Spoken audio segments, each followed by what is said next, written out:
Alors, salut à tous et bienvenue dans ce chapitre, voilà, qui est le premier TP de ce module. Donc, du coup, ce qu'on va faire justement, c'est de tenter de s'exercer, synthétiser tout ce qu'on a vu avec Bulma et puis, bon, faire plus un peu, d'un tout petit peu d'imagination pour créer ce formulaire, ok? Vous pouvez évidemment l'améliorer à, à votre guise, mais on va voir comment créer ce petit formulaire grâce à Bulma et un peu de code HTML. Bon, moi, j'ai créé ici donc un dossier là. Ok. Donc du coup, ce que je vais faire, bon, déjà, comme je l'avais déjà fait, je vais carrément supprimer tout le code. D'accord? Supprimer carrément tout le code. Je conserve seulement l'image qu'on va utiliser. Je vais la récupérer sur Unsplash. Je vais vous mettre potentiellement le lien de crédit au niveau de la description de cette vidéo. Comme ça, vous pourrez retrouver facilement l'image. Alors, sur ce, on va justement déjà commencer à travailler donc en mettant en place notre structure minimale HTML. OK? Alors, ici, on va dire formulaire d'inscription avec Bulma. À vous de mettre quelque chose de cohérent. Bien évidemment, pour que Bulma soit mieux supporté, on n'oublie pas justement la méta viewport.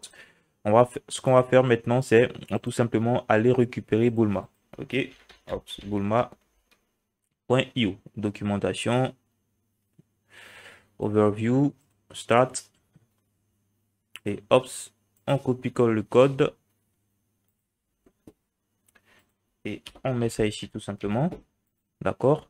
Alors, une fois qu'on a ça, ce qu'on va faire, on va tout simplement créer ici une div avec, par exemple, container, voilà, juste pour un conteneur principal, global. Ça n'a rien à voir, ce n'est pas un ID, ce n'est pas une classe Bulma, c'est ce que je veux tout simplement faire pour englober tout mon code HTML, ok? Donc, une fois qu'on a fait ça, on va maintenant utiliser l'image. Ici, moi, je ne vais pas utiliser le concept des images avec Bulma, avec les figures et tout ça, parce que parfois, ça fatigue un peu pour la mise en page, ok? Donc, ici, on va dire arrière-plan de la page, d'accord? Et ici, on n'oublie pas que au niveau de notre dossier de travail, on a notre petite image ici qu'on a là. Bien, donc une fois que c'est bon, ce qu'on va faire, on va ensuite dire qu'on a un div content form content qui va contenir le formulaire.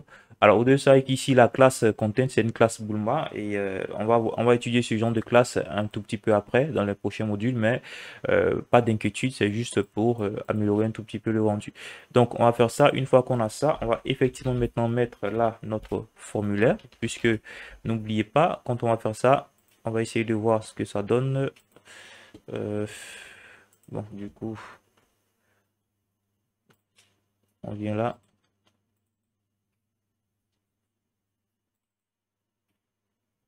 Voilà, donc je vais fermer ça. Vous voyez qu'ici on a bel et bien l'image hein, à ce niveau.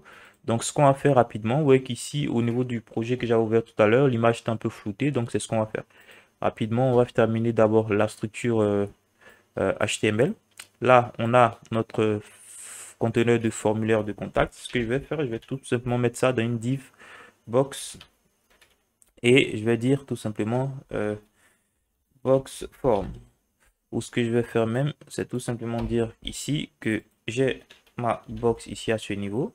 Vous allez voir ici, je crois que dans un chapitre précédent, on avait vu un peu le fait de la box. Ça va nous créer un arrière-plan blanc et des petites ombres tout autour. OK? Donc, ce que je vais faire ici déjà, c'est tout simplement venir dire maintenant que on a notre formulaire ici. Alors, la classe form n'a rien à voir avec Bulma. Je la mets comme ça, juste pour qu'on puisse facilement se retrouver. Une fois qu'on a ça, on va maintenant venir créer, n'est-ce pas, nos différents éléments. Vous voyez qu'ici, à ce niveau, on avait notre champ de formulaire tout au milieu. Donc, on va rapidement créer une div class content. À l'intérieur de cette div class content, je vais créer tout simplement un type que je vais appeler is, par exemple, is 4, ok? Ou du moins is 3 si vous voulez. On va dire créer votre compte tout en bas, une autre, par exemple, un P, ok, avec bon, juste un coup de content. lorem 10 pour avoir 10, on va dire 15 mots. Alors, une fois qu'on a ça, alors là, c'est le petit intitulé qui était tout en haut au niveau du formulaire. Une fois qu'on a ça, on va maintenant créer donc un autre petit conteneur qui va maintenant contenir concrètement les champs du formulaire. OK? Donc ici, n'oublions pas, le concept, c'est quoi? On a div field dans lequel on met div control. OK? Et ensuite, les inputs. Ce que je vais faire, n'oublions pas ici de mettre un petit coup de label, classe label. Et bon, normalement, ce qu'on va faire, on va essayer de créer quelque chose d'assez sérieux. On va dire non. On va dire votre nom, par exemple. OK. Bon, ici, on va faire quelque chose de simple, placeholder. Et je vais dire, par exemple, John Doe, pour essayer d'améliorer un peu les indications au niveau de mon formulaire.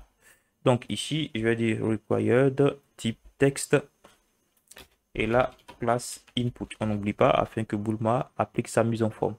Ce que je vais faire, c'est tout simplement dupliquer ça. On va dire prénom. OK. Prénom ici. Alors, pour joindre mon label à mon formulaire, à mon champ de formulaire, il me suffit tout simplement de faire ça. Donc après, comme je l'ai dit, tout ce qu'on a vu en HTML est valable ici. Donc ici, on va dire ID, prénom, votre prénom. Après, on va dire ici, par exemple, on peut avoir par exemple adresse email. Adresse email. Je vais venir ici, par exemple, dire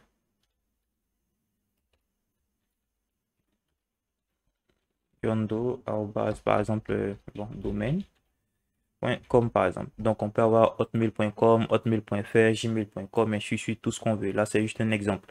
Alors une fois qu'on a ça, on précise ici justement qu'il s'agit d'un champ de type email. Email, pour essayer de lier justement nos différents éléments. Donc une fois qu'on a ça, qu'est-ce qu'on peut faire? Après, on peut dire par exemple password. Donc on n'oublie pas ici de mettre password au niveau du placeholder.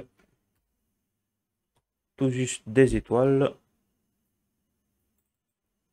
Password. On fait ça pour lier notre champ de formulaire. On va dire mot de passe. Bon, on a le nom, le prénom, l'adresse email et le mot de passe. Donc c'est l'essentiel. Du coup, après, ici, je viens tout simplement, je vais dire une div control. Bon, ce qu'on va faire, on va dire div effectivement content tout simplement, dans lequel on va mettre un petit bouton. OK. Pour justement lancer, n'est-ce pas, le formulaire. Donc je vais dire bouton is link, attention, et is full width pour qu'il prenne toute la largeur justement de son élément parent. OK, donc je vais dire envoyer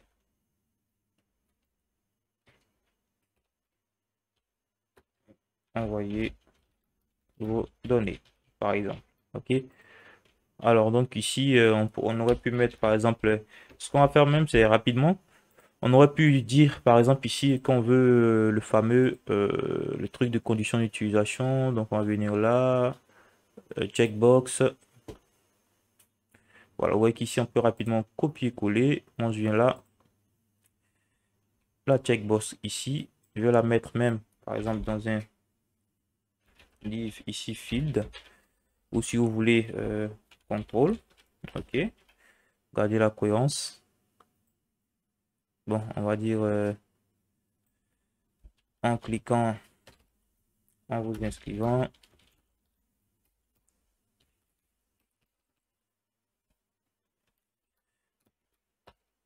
vous acceptez, voilà la fameuse formule, nos conditions d'utilisation. Bon, ça c'est un exemple. On va essayer de voir ce que ça donne concrètement au niveau du navigateur. Voilà, c'est tout à fait normal parce qu'ici, notre champ de formulaire est tout en bas ici à ce niveau. Donc, on va bien évidemment essayer de mettre en forme tout ça, hein. Voilà, ne vous inquiétez pas. Donc, on va créer l'effet de flou au niveau de notre fameux élément ici. Donc, je vais ouvrir ça, ouvrir Ops ici. Donc, pour aller un peu plus vite, je vais tout simplement récupérer ce que j'avais déjà fait là. Ok, c'est pas très compliqué à comprendre, hein, c'est du CSS très très basique. Donc, ce que je vais faire, tout simplement ajouter la classe ici. Ouais, quelque part là, on va dire, ops, ça, classe BG, ok. Alors ici, Object Fit, c'est tout simplement une propriété CSS qui va permettre justement de gérer le ratio donc de notre image. Parce que parfois, si par exemple notre image était très très petite, parce que là, quand vous allez regarder au niveau de l'image, je vais vous montrer ça, au niveau de l'image, clic droit, détail. Vous voyez qu'ici l'image est très très grande, 3583 par 2000. Donc ce qui fait que étant donné que l'image est grande, elle remplit systématiquement mon écran, la largeur de mon écran. Du coup, donc on a l'impression que l'image s'affiche correctement. Mais imaginons que l'image était toute petite et qu'elle commençait justement à se pixeliser, donc à force de s'élargir par rapport à l'écran. La propriété Object Fit ici va justement permettre en sorte que l'image puisse conserver son ratio et bien évidemment, on va perdre un peu au niveau de la dimension de l'image. Donc, je sais pas si ça va fonctionner, mais si par exemple j'essaie d'enlever ça et faire ici, bon, normalement ça ne se sent pas trop parce que l'image ne se dégrade pas comme je le disais. Mais si vous essayez de redimensionner l'image ici à ce niveau, vous allez voir justement que si l'image est beaucoup plus petite, elle va commencer à se dégrader à un certain moment. C'est là que Object Fit va rentrer en jeu. Donc, il va par exemple élargir l'image tout en conservant le ratio. Mais vous allez voir qu'ici, on allait par exemple perdre quelques parties de l'image. Ça veut dire par exemple qu'on n'allait plus voir cette partie ou cette partie, ainsi de suite. Mais il allait se débrouiller pour que donc le ratio de l'image soit assez correct. Alors, ici, l'effet de filtre, c'est simple. Le filtre, c'est la propriété CSS qui permet justement de gérer les filtres. Ici, on va tout simplement indiquer le rayon de notre filtre en pixels, en pourcentage ou en EM. Alors, si je fais ça, alors qu'est-ce que ça donne? On voit ici, attention que, bon, qu'est-ce que je fais là? Vous voyez ici que j'ai même pas intégré mon fichier CSS, donc c'est ce que je vais faire. Donc, on va dire ops index.css. Une fois qu'on aura inséré, hop, vous allez voir qu'ici, on sera correct. Alors, c'est normal que justement le formulaire apparaisse tout en bas parce que le formulaire se trouve effectivement juste après l'image. Donc l'image prend l'espace qu'il faut et tout juste en bas on a le formulaire. Donc ce que nous on va faire, c'est tout simplement changer le positionnement de notre champ de formulaire de sorte qu'il vienne se centrer tout en haut ici. Donc du coup c'est très simple. Ce que je vais faire ici, je vais ajouter une classe ouais, form. Bon, on a ça, c'est form content. Donc je vais tout simplement dire ici form container et tout simplement copier ce qu'on avait ici. Bon, ça c'est tout à fait du code CSS basique, donc c'est facile à comprendre. Donc on va essayer de gagner un peu de temps, d'accord? Donc essayons de voir ce que ça donne. Et voilà, on voit qu'on a quelque chose ici d'assez intéressant. Bon, ce que je vais faire, c'est tout simplement parce que le truc ici, c'est quoi? J'ai tout simplement changé le positionnement de mon élément. Donc, étant donné que j'ai changé le positionnement de cet élément, il va se positionner en fonction de son premier parent qui a la position relative, par exemple. Ou bien qui a une propriété position qui est définie, soit à relatif, absolu, et ainsi de suite. Donc, si par exemple ici, notre conteneur, là, a une position relative, il va se positionner en fonction de notre conteneur. Donc, qu'est-ce que j'ai fait ici? Parce que si j'enlève ça, si j'enlève ces différentes propriétés, vous allez voir qu'ici, c'est vrai que je vais placer les choses de façon absolue, mais étant donné qu'il se place en fonction de son élément parent, il va toujours rester voilà, tout en bas ici à ce niveau. Donc, moi, ce que je veux faire, c'est justement jouer sur les positionnements de sorte à ce que l'élément se centre. Donc, ce que j'ai fait tout simplement, c'est ce que vous voyez ici. J'ai dit, on se place à top 22, à bottom 22. OK. Donc, quand je vais faire ça, on va essayer de euh, expliquer un peu mieux ça. Donc, qu'est-ce qui s'est passé? Il m'a tracé donc une position en fonction du haut de 22%, en fonction du bas de 22%. Et j'ai tout simplement dit que je veux un height à auto, de sorte à ce qu'il étire ici notre conteneur de formulaire. Ok, donc c'est comme si là, on a un trait ici, on a un trait ici, et j'ai dit height auto, donc il récupère la place restante une fois avoir enlevé les 22% du haut et les 22% du bas. C'est le même concept ici que j'ai utilisé justement avec le left. Ok, donc si je dis ici que mon élément qu'on a là est placé à 40% par rapport à la gauche et à 40% par rapport à la droite, ça veut dire que justement, on a un espace restant de 20%, puisque 40 par 2, ça fait 80%. Donc ici, en gros, mon élément va faire 20% donc de largeur totale. Ok, j'ai dit effectivement ici, on aurait pu même dire qu'on veut un 8 à auto, comme ça, il allait justement étirer notre élément. C'est un peu le principe. Ok, donc le problème ici, on voit qu'il n'y a pas suffisamment de place parce que n'oubliez pas que j'ai défini 22% pour le haut, 22% pour le bas et il n'a fait que prendre l'espace restant. Donc on va par exemple essayer de créer un peu d'espace. Vous pouvez effectivement diminuer ce que vous avez ici, par exemple, faire ça.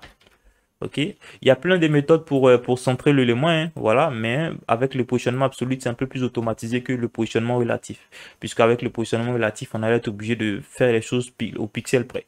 Voilà, donc ici, vous voyez qu'ici, on a créé un peu d'espace, donc je vais réduire un peu le texte qu'on a là. Par exemple, je vais dire lorem 12, et ce que je vais faire, c'est tout simplement dire, parce que quand on inspecte ici, qu'est-ce qu'on remarque? On remarque justement que notre élément là, on va dire ça, on va essayer de détacher l'élément. Ok, vous voyez qu'ici on a une certaine, voilà, à cause du content, d'accord, on a justement un certain margin pour le bas. Donc je vais par exemple dire MB0, ou du moins pour essayer de garder un peu d'espacement, on va tout simplement dire MB2 pour voir ce que ça donne. Voilà, même au niveau du titre là, bon, je pense qu'il y a un peu trop d'espacement, donc on peut dire MB également de 2. Ouais, bon après, non, attention, c'est plutôt, voilà, j'ai mal noté les choses, donc MB de 2, vous voyez qu'ici, il réduit un peu l'espace, donc c'est ce qu'on va faire, du coup, je vais dire là, MB2, pour réduire un peu la marge, et ici, on va essayer de voir ce que ça donne, on refait ça. Donc, on voit qu'il y a plutôt quand même assez d'espace, hein, c'est quand même assez cohérent. On peut même réduire un tout petit peu ici et dire MB par exemple 3. On réduit la marge par défaut qui est fournie. Bon, du coup là, c'est plutôt correct. Alors, c'est pas du tout ça. C'est plutôt sur le content. Ok. Alors jusqu'ici, c'est de créer un peu d'espace, hein, comme le web. Bon, on voit ici que là, il est effectivement également un peu coincé. Donc, pour créer un peu d'espace, on peut soit venir dire, au lieu de contrôle, utiliser le content. C'est ce que je vous disais, les éléments avec la classe content là vont permettre justement de créer un tout petit peu d'espace. Voilà, donc soit vous faites ça, ou vous dites ici par exemple euh, MY par exemple de 2. Comme ça va créer un peu d'espace en haut et en bas. Attention pour cet élément de content. Voilà. Donc je fais ça. Vous voyez qu'ici on a maintenant un peu d'espace et notre formulaire est plutôt assez correct. Je vais augmenter un tout petit peu.